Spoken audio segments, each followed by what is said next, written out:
Nama pasangan artis Lesti Kejora dan Rizky Bilar masih jadi perbincangan.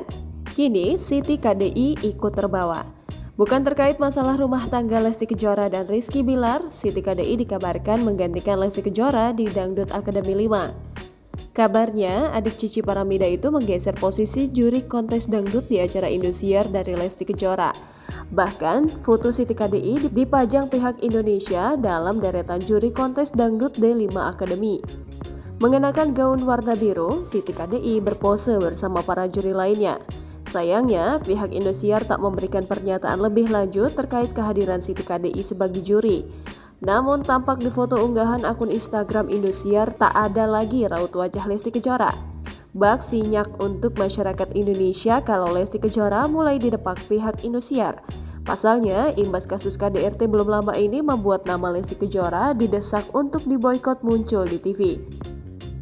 Hal itu mencuat lantaran Lesti Kejora mencabut laporan KDRT Rizky Bilar dan kembali rujuk dengan sang suami.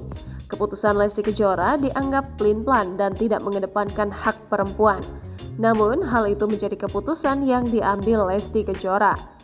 Oleh karena itu, banyak yang murka hingga meminta KPI untuk memboikot Lesti Kejora muncul di TV.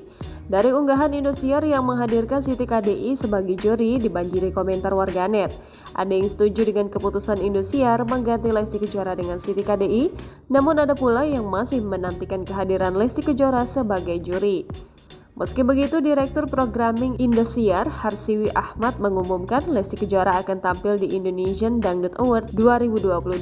Lesti Kejora justru dijadwalkan tampil di panggung Indonesian Dangdut Awards 2022 pada Kamis 3 November 2022 mendatang. Sejak kasus KDRT mencuat hingga membuat kegaduhan, boikot Leslar dari televisi mulai diserukan warganet.